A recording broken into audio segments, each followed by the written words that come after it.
Good morning. It's May 20th, 2021, and day two of our Maui vacation.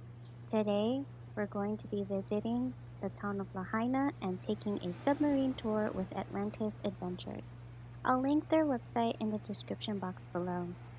Now, we did go explore the town, but we were so caught up with shopping that we completely forgot to bust out our GoPro. We did capture some footage of the banyan tree. This tree is hundreds of years old, massive, and beautiful. Definitely something worth seeing in person. So when you visit Maui, come to the town of Lahaina, grab a snack, sit under this beautiful tree, and enjoy the scenery.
Now our submarine is licensed to go down to 150 feet deep. Extremely conservative number. We've taken it to nearly 300 feet on multiple occasions early on in testing without public, and our crush depth we suspect around 600 feet. Now the submarine is right out here about 2 o'clock. Just trust us where it is. It may not be the easiest to see at first. I recommend if you want video that you start recording as we listen in here. No, look at Roxy. Welcome to the Atlantis dock site. Atlantis has begun their ascent from well over 100 feet. They're about 40 feet of depth, just Lahaina side of Roxy there. Listen as we give the Atlantis a final clearance to surface over the underwater telephone.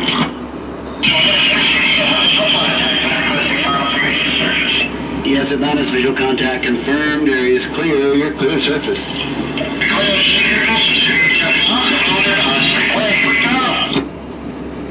Now they're the lighter aqua stripe about a boat length away right about 3 o'clock now. It'll get brighter and brighter and brighter, but that last little bit goes really quick. It picks up speed as it comes up. And this thing is the size of a Greyhound bus. And here it is.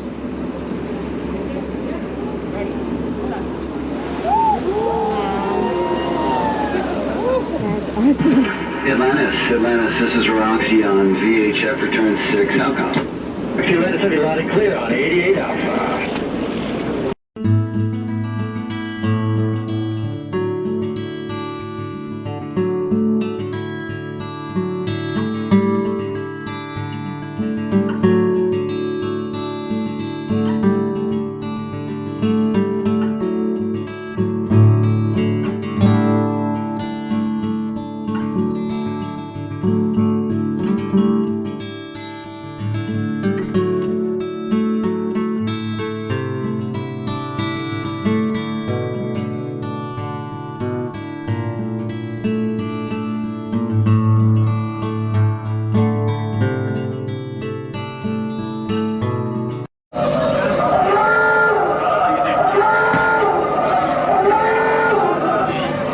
Yeah, I promise there's nothing to worry about. We do that just for the fun of it, like the movies.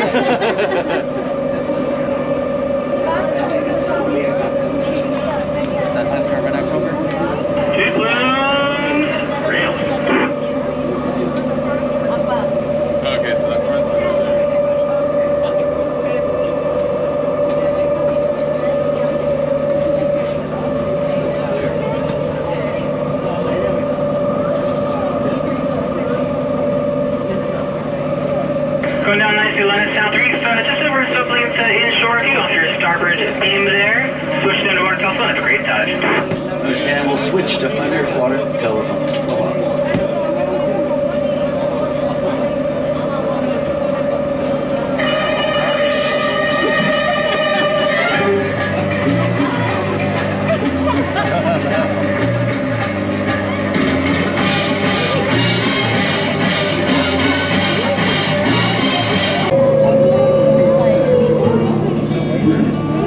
Now we have some stellar visibility today. You can see all the way across the reef and in the coral gardens on the other side. You're talking probably well over 100 feet today.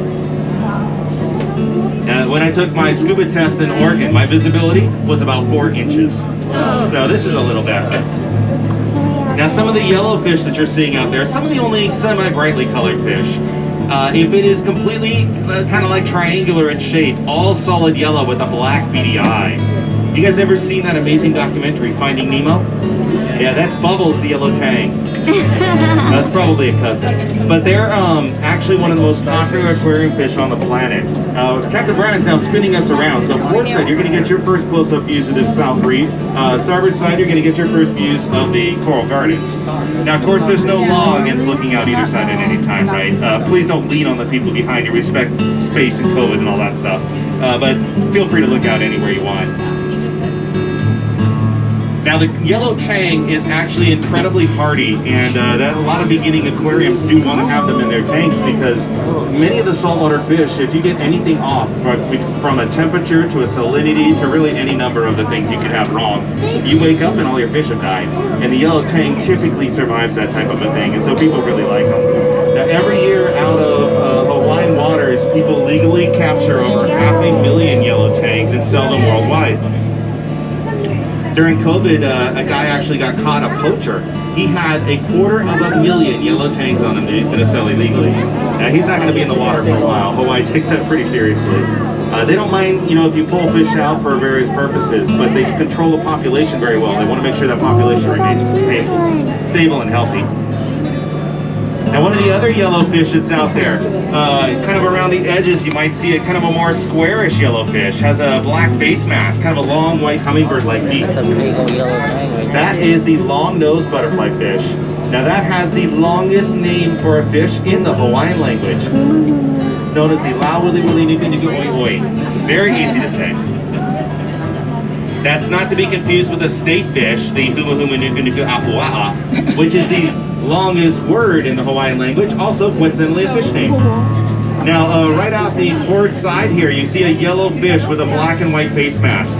There is another one with it somewhere. Oh, it's over on the far side of the reef. Those are a pair, and that pair has been living here for over 10 years. That is the raccoon butterfly fish. Now, all the butterfly fish in general have the nickname of the Romeo and Juliet fish. Their bond is so strong that once they pair up, they will live together in the same place for the entire rest of their lives, never leaving each other. They might go out to party every now and then, but they always come back home. Now, scientists have discovered that if one of those fish dies, the other one will actually wait in the same spot for its partner to come back and end up starving to death because, of course, the partner has died. Now, we have a little kind of a theory here at Atlantis. It's not quite as scientific. But I have a suspicion that what actually happens is that unfortunately the female fish dies first. And of course when that happens the male has no idea what to make for dinner and just slowly starts to eat. Sounds true. Half black, half white ones, and they're extremely dull. In color, not personality, just color. Now they actually live in a harem format, so that male has 10 to 15 females that live with them.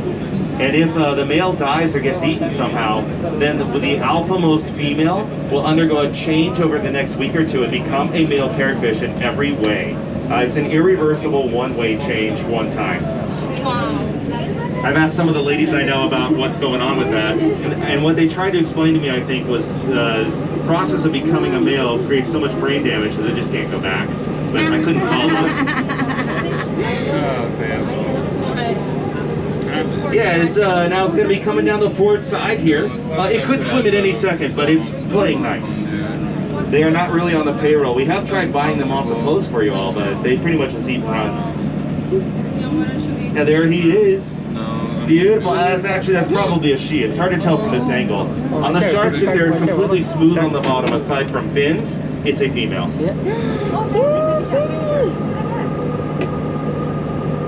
And these white-tipped reef sharks are not at all a danger to you guys. You don't have to worry. In fact, they don't know how to open the hatches. Right, and we got the beautiful North Reef over there on the starboard side. Now, actually, those sharks aren't man-eaters. You guys are totally safe. They much prefer women and children. No, I'm kidding. Sorry, kids. No, so those sharks are actually scavengers. The white-tip reef shark is the predominant shark in the Hawaiian Islands. And what a lot of people don't realize is this reef that we're going over, the North Reef, would have 1 to 3 feet of dead fish laying on top of it without the white-tip reef shark. A lot of places around the world, they're just like, a shark, kill it, who cares? But they are so critical to the ecosystem in most areas. And they're not like the movies or the TV, right? The sharks aren't swimming around going, where's the next human I can eat? In fact, if a shark does attack somebody, that makes worldwide news. But if you go to Oahu, you watch a surfing contest, you might see 32 people sitting on a wave on a surfboard looking like seals. And 6 great white sharks will swim right underneath and not do a single thing, they'll swim right by. And that never makes the news. Nobody even cares if that happened. So it's just really disproportionate. Now these sharks, a lot of people will ask us, why is it just sitting there, right? I mean, I thought they all had to move. And the truth is, I forgot to swim down and put batteries in that one yesterday. No, it is alive. You can see the gills moving, its eyeball was following us around. We are coming up on the Carthaginian, our sunken ship. We've got a second or two here. These sharks are actually, they're negatively buoyant, and so when they get tired, they just sink to the bottom, and their anatomy allows them to pump water through their gills by opening and closing their mouth. Now, most of the sharks that would make TV, like hammerheads and tiger sharks and great whites. Oh, big Alua out on the port side. Anybody that sees it, take a picture. We don't. That's probably going to go under the sub and use us to hunt, and so we'll never see it again until we land. And the Carthaginian right at the port side. Look, shit.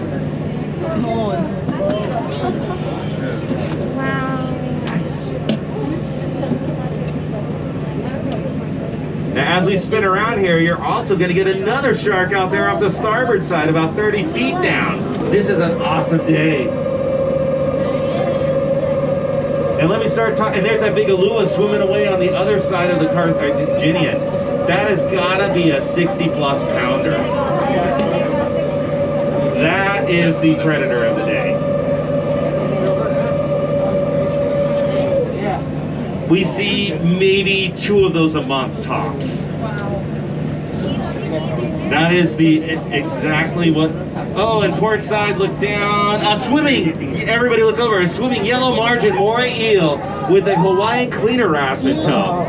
Just went right down inside the cargo hold. Oh my goodness. I mean, this happens every time. No, this is spectacular. I haven't even had a chance to talk about half the things I normally would. And that's a good thing. That's because there's so much going on. That was fantastic. And that big Alua was on the other side, so who knows where it pops out. It could be anywhere. Just be prepared. And I was trying to figure out why. And he didn't have fins. He had swum down here from the surface on holding his breath with a mask, waved at every single window when we went by, and then when we turned around and went back the other way, he waved at every other window. And then he spun somersaults in the wake of the submarine when it went by, and eventually swam back up. He was insane. Or an Olympic athlete, some combination. Because from this depth, you're talking 45 seconds to swim up without fins, all right? You're not just going to stand up in a pool. There's quite a distance back.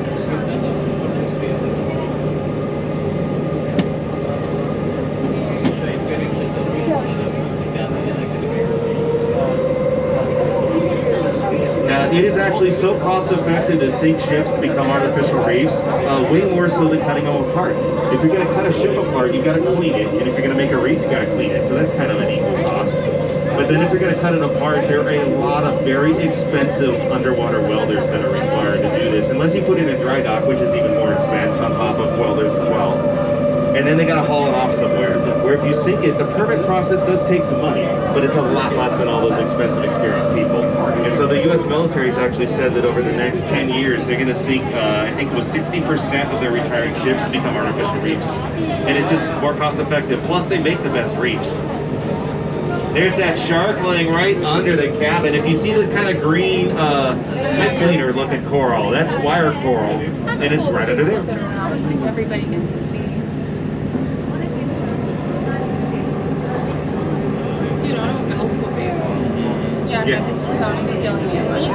Oh, how often do you see whales? So, a couple different answers, right? On the surface, during the peak of the season, pretty much every single tour. Underwater, during the peak of the season, or really any part of the decent part of the season, some years, 0. Some years, 15 more times. So I've seen a couple underwater from the sub before, dolphins as well. And when a humpback whale, a full-grown one, swims by the sub, its eyeball is the same size as a newborn. It puts it into perspective how big these things are. It's a fascinating thing to see. Legally, within 100 yards of a whale, you have to stop your engines and wait for it to leave. And so as soon as we see one, unfortunately, we have to just sit there and let it swim around until it wants to go away. And everybody hates that. There is a YouTube video from about 10 years ago. They were on Oahu, and a pod of like 5 whales came up, and for like 15 minutes the sub just sat there, and the whales just swam around and checked everything out, and everybody was like, wow! You know, it's an amazing video, but it's incredibly rare, right? Don't ever buy a ticket thinking that's a guarantee, because that's a lucky lottery scratch right there. We love to sell tickets, obviously, but we're not going to lie about it. I mean, you know, you get back to the surface and like, I saw everything, I promise. You were looking the wrong way.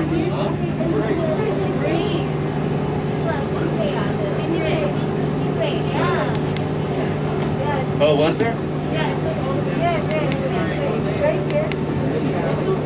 So you guys, a pretty unique experience. You're in the bottom of the Pacific Ocean, literally on the bottom, in a $7.5 million air-conditioned submarine, just looking around. What are your friends doing? Yeah, this is, well, I'm working, I love it, but probably better than most working. Now we do have a little tradition while we're down here. We're starting to kind of make our way back up a little bit. Look, keeping our eyes open for those rays. But if you do want to commemorate the depths, be COVID safe, right? But if you want to share a handshake, a hug, or even a kiss, this will be the deepest one that you've ever received. Welcome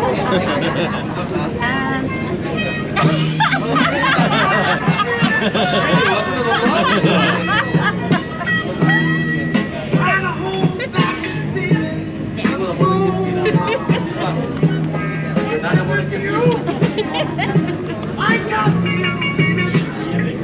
And you can commemorate under the stars. Did you guys know the starfish we've been seeing? They're now named sea stars because there's no fish parts in them. But they are actually known as a constellation if you have a group of them.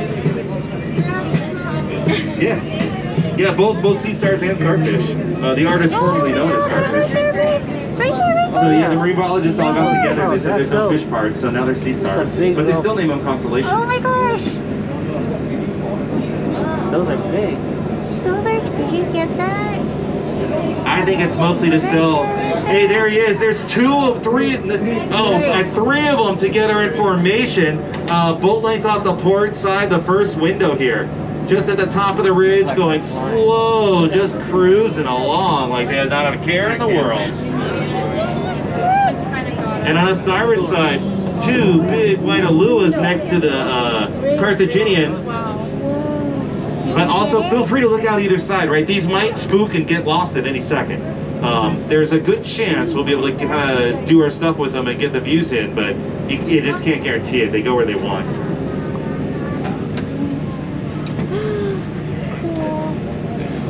So cool.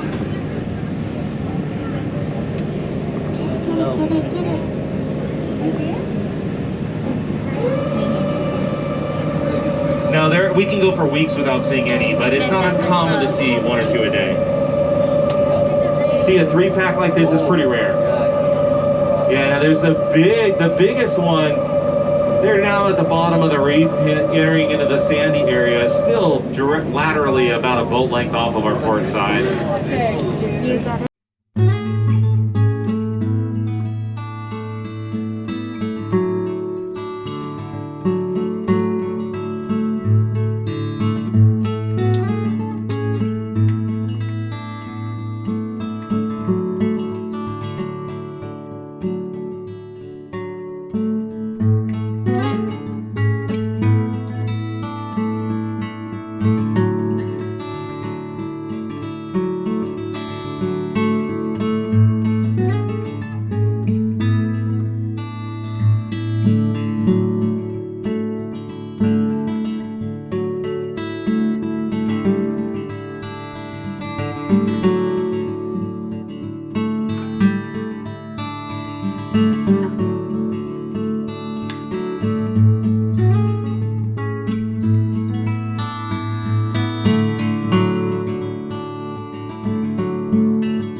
Next one, it's looking slightly positive.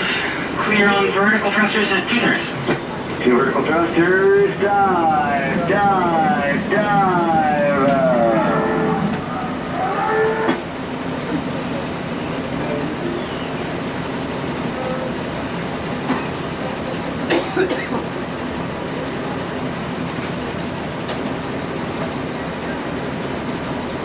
Nice, you can go down full, check ballast on descent, target, South Reef, 300 degrees, left to the top lane, switch to more telephone, have a great dive. Understand, we'll switch to underwater telephone.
We highly recommend taking the Atlantis Adventure Submarine Tour.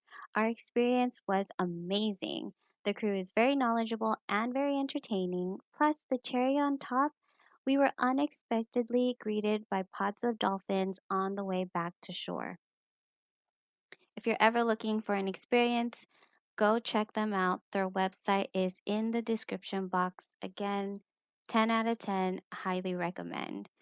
We ended our day with a meal from Down the Hatch, which is across the street from the docks and the banyan tree. I had the spicy chicken sandwich, and Eladio had the crab and lobster roll. And your girl also had to go visit the local fabric mart because I can't get these prints where I stay, so I made sure to purchase as many as I could. Thanks you guys for watching. I hope you enjoyed the video and stay tuned for day 3.